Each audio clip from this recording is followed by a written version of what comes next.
You know when you really want ice cream and you open up the freezer and you look around and you're like, okay, I have no ice cream.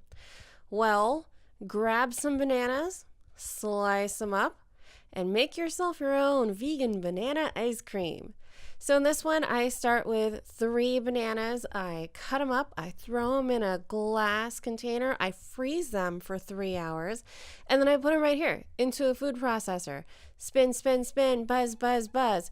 Move them around a little bit. Make sure everyone's getting the same kind of attention. Spin, spin, spin, buzz, buzz, buzz.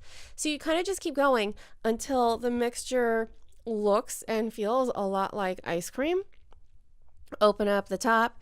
Give it a little taste test. By the way, I'm using the world's oldest food processor. Please don't laugh at me. Whatever, it works.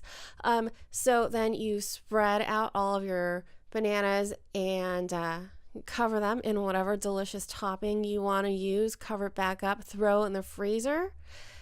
Freeze it for a few more hours, and boom, ice cream. Yeah. Anyway, thank you for watching this super short video. Thank you for watching FooDramma. Be sure to like, subscribe, share, comment, do all the things. Let me know what else you want to see me make. It's FooDramma!